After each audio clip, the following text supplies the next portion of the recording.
పవన్ కళ్యాణ్ లాంటి ఒక star hero ఇంత ఆఫర్ ఇస్తే, కోనా వెంకట్ ఎందుకు ఆ ప్రాజెక్ట్‌ని ఆన్ బోర్డ్ తీసుకురాలేకపోతున్నారు?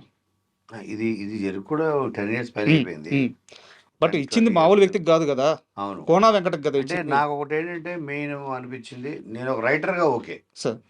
ఒక రైటర్‌గా నాకు కథ కావాలి, పలానా డైరెక్టరు అంటే కళ్యాణ్‌కి ఏది ఏది సూట్ అవుతుంది, ఏది చేస్తే బావుంటది ఇప్పుడున్న ట్రెండ్‌లో.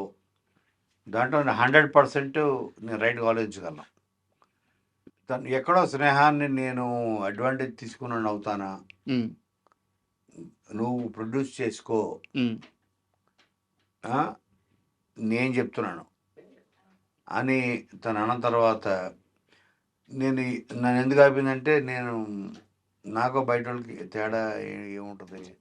ఇచ్చాడు అవకాశం. ఇంకా నేను పొద్దున, రాత్రి, మధ్యాహ్నం ఎంటబడి ఆ కథ ఉంది విను, రేపు విను నాకెందుకు కరెక్ట్ కాదనిపించింది. మా ఫ్రెండ్‌షిప్ ప్యూర్‌గా ఉంది. ఇప్పటికే ఉంది. సార్. లాస్ట్ వీక్ కూడా కలిసాను నేను. లాస్ట్ వీక్ 10 డేస్ బ్యాక్ కూడా. సార్. సో, నేను చెప్పా కదా! అన్‌కండిషనల్. సార్. మేము కలవకపోయినా మేము ఆలోచనలు మాడుకుంటా ఉంటాం. తను అమరావతిలో ఉండొచ్చు, నేను ఇక్కడ ఉండొచ్చు. సో, అదే కదా ట్రూ ఫ్రెండ్‌షిప్ అంటే అన్‌కండిషనల్. ఇప్పుడు ఎందుకు దాన్ని అడ్వాంటేజ్ తీసుకొని ప్రొడ్యూస్ మాత్రమే చేస్తే అంటే ఇది దేనికోసం చేయాలి? డబ్బు కోసమే కదా! సార్.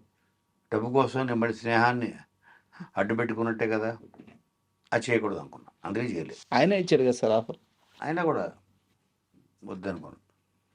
దాని బదులు నువ్వు కథ తీసురా, నా పలానా డైరెక్టరు, నీ ఇష్టం నీ డైరెక్టరు, ఏది పలానా ప్రొడ్యూసర్లు, నేను కాదు అనంటే నేను 3 మంత్స్‌లో ఎక్కిస్తా ప్రాజెక్ట్.